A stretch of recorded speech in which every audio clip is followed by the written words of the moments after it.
The phenomenon of missing time exists in all facets of discussion within the realm of the paranormal. We hear experiences of missing time whenever one goes into a crop circle, during periods of possible abduction by extraterrestrials, during sightings of cryptids and other sightings that involve strange and obscure things that fall on the fringes of our society and understanding. In fact, it even delves into the realm of the supernatural. Some people who report having paranormal activity in their homes, such as poltergeists, have said they experienced missing time, or they find themselves in another part of the house where they weren't in before. All these things kind of culminate together into the phenomenon that I'm going to go over in this video. Something even as innocuous as going out for a drive can lead to an experience with missing time. Many people who have had the phenomenon happen to them talk about a weird fog that comes out of nowhere and dissipates just as quickly. It's said that the strange and bizarre smells can pervade your nostrils before you find yourself 3 hours ahead with no recollection of anything that has happened. I have had my own experience with missing time, and I will go over that later. So, as I said, in this video we're going to look at different stories and experiences of people who have had missing time. If you decide that you like the video, please consider liking and subscribing. If you really like the video and the channel, consider becoming a patron. The only perks you really get right now is that you can see the videos a little early and you get your name in the credits. If you would like to do a small one-time donation, I do have a PayPal that will be listed in the description of this video. Thank you for watching. This first case of missing time comes from a man from Orrick, Missouri. It was a regular night, and our guy here was driving home from a Friday night shift. He notes that he was just driving by a road sign that he had seen hundreds of times before. The sign was the 5-mile Orrick sign. He notes that his favorite song by the Rolling Stones come on the radio, that song being Gimme Shelter, which is about 4 minutes and 37 seconds long.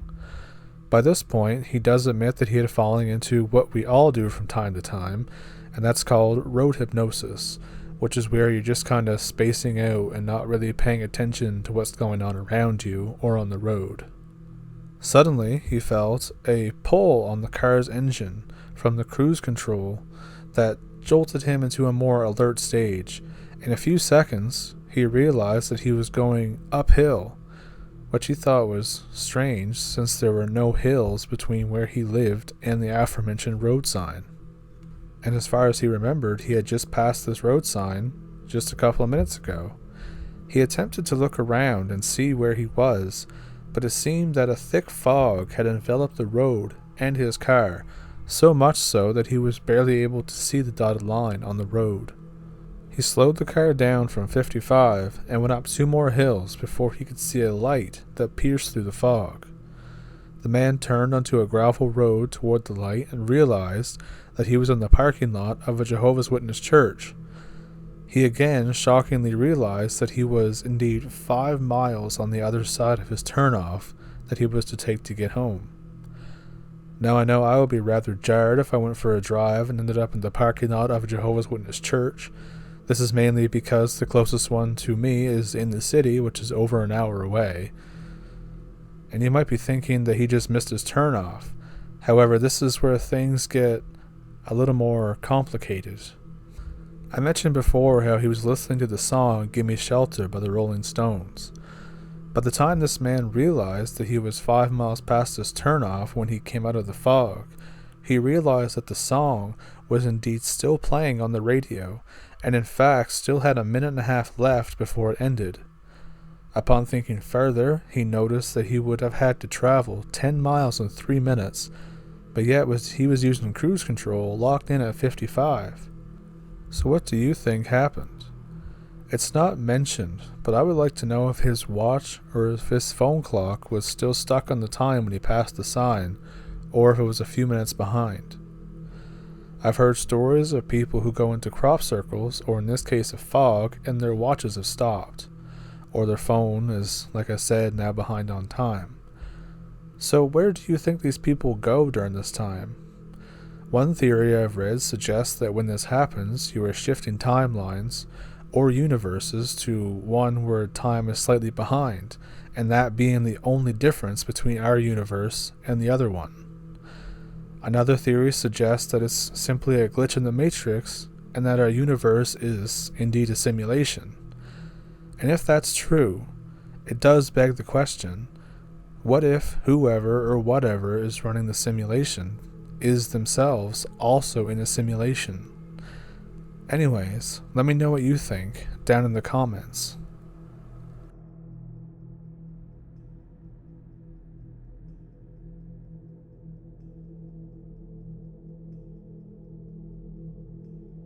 Going along the same vein, this case is also based in Missouri. In this case, instead of Orrick, it's Maryville, Missouri. And this is from a man named Brandon White. And he's had numerous experiences of missing time, but in this case, I'm just going to look at one that happened later in his teenage years when he worked at Long John Silver's in another town that was 38 miles away from him. He said about his experience, quote, "I was riding my motorcycle. I remember that night very specifically. I worked a double shift. Before I left town, I filled up my gas tank, and then after that, he pulled onto a gravel road which is going in the direction of his parents' house. During this time, he apparently saw an orange ball that was hanging low in the sky. He said, I stopped and thought, the moon's an awful weird color. And then I saw that it was not the moon. The moon doesn't block the landscape like this. And as he got closer, he saw this orange ball was in fact 30 to 40 feet in diameter, and it seemed to hover almost 5 or 6 feet off the ground. After this, he says that he got off of his motorcycle, and that's the last thing that he remembers. It was 7:30 p.m. when he was there before, and now, as he pulled into his dad's driveway, it was 10:30 p.m. He says that, interestingly, something zoomed over his head and disappeared into a valley. Now that to me obviously sounds like a UFO, or that he could have been abducted or something like that. But he doesn't say that either way, you know. So after realizing that he was now back on his bike again and that it was running, he got off and he ran toward a fence to look for the light, which obviously by this point was gone. No trace. When he returned to his motorcycle, it started to sputter and the engine died. It was out of gasoline, but he filled it up, drove 38 miles, and then the engine shut off because there's no gas. So he lost 3 hours of time and a tank of gasoline, which should have been a 40-minute motorcycle ride, was now 3 hours. So I might be stating the obvious here, because we probably know what happened to him, but I do have to ask, what do you think happened? Let me know down in the comments. And the reason I included this guy was because he had a second experience years later when he worked in St. Joseph, Missouri. And he stopped at a gas station at 1 a.m. to buy coffee and a candy bar to kind of help keep him awake for the 45-minute drive home. Now, he didn't know what was going to happen to him, obviously. So he gets on the highway, and the next thing he knows, there's a very thick fog. He said that it was so thick that he couldn't even tell where he was anymore. He was on some nameless dirt road, and he was moving very fast. Now, the road he was on was very narrow. It was covered by a canopy of trees, so that means that there were trees on both sides that kind of stretched into an archway. And it almost seemed like a tunnel to him. He slowed down and tried to figure out where he was, and he says, quote, I found a field where I could turn around.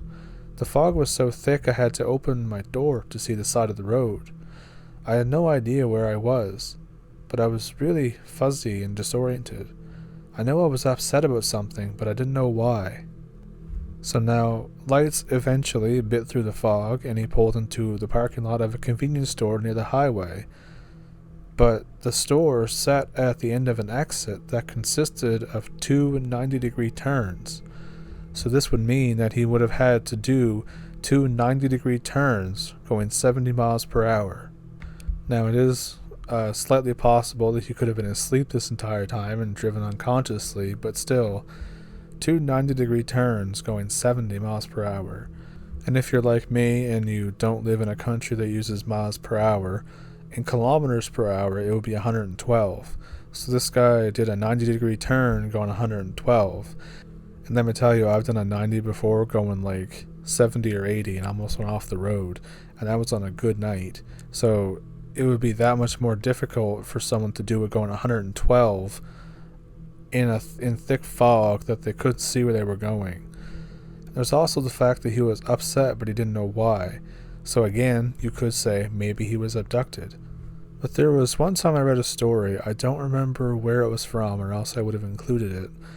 But it's like a thing when you're driving on a dirt road and there's a canopy of trees and it's just like a tunnel and there's fog and there's a sense of dread that comes over you. And then when you come out the other side, you're all fine and pretty much fine and dandy and stuff. What that could be, or what the story said that happened, was that he switched timelines, or again, switched universes. So I included that one for that possibility. But what do you think happened? Do you think that he simply fell asleep and got lucky? Do you think he was abducted? Do you think that maybe he switched timelines? Let me know down in the comments.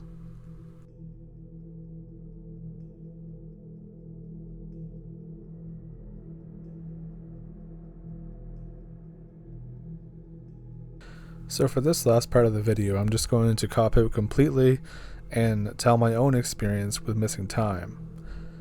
Me and my friend were 14 years old. I'll leave his name out of the story completely. So we're 14 and he had stayed at my house the night before. And we were doing stuff that regular 14-year-olds do around this time that aren't drugs. We were just walking around town where I live, walking in the woods, because there's a lot of woods where I live. I mentioned that before in other videos. So on an old four-wheeler trail, it takes about 20 minutes to half an hour to walk it from my house, because back then it directly connected to my house. There was been a hurricane since then and it knocked over a bunch of trees and now there's just no path there. It's all grown up.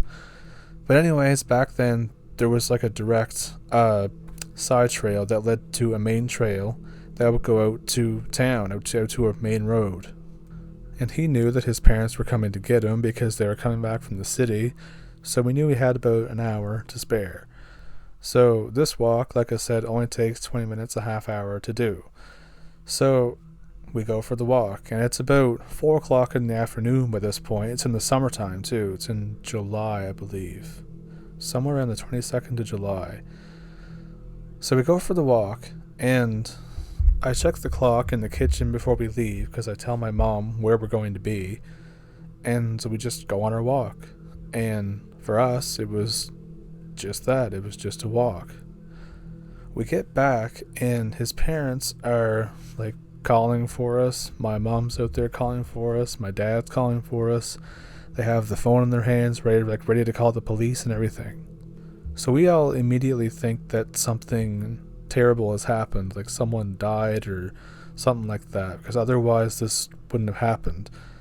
But then we realize that it's cooler outside now, and I look at my clock, like my watch, and it's just says 4:30. But they're all saying that it's 7:30 in the evening now. And when we look at the sky, you can clearly see that it's like, again, like it's in the evening, because like the sun's starting to go down, it's cooler outside. And we didn't have any of this happen because until we walked out of the woods and into the dooryard, it was still quite humid out, as it usually is here in July. So we don't know what happened because my watch said that only half an hour had passed. And you might be thinking that like maybe my watch was just 3 hours behind.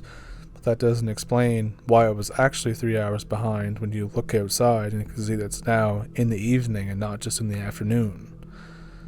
So that watch never actually worked properly after that either. So I don't know what happened that day. Like, there's no real big climax about like a UFO or anything. We were just walking in the woods and lost 3 hours. I have no explanation for it, so maybe you can help me out. What do you think happened? And if you did like this video, like I said, please like and subscribe. If you really like the video and like the channel and like what I do, you can become a patron. Again, there's not really any perks just yet because I'm still learning how to do things on YouTube, and the whole thing is just a lot because you know how it is. But the perks right now are that you get to see the video early, sometimes anyways, depending if I can remember to do it or not, and you definitely do get your name in the credits. So, yeah, thank you for pulling up a stump with me, and I'll see you in the next video. Have a good night, and thank you for watching.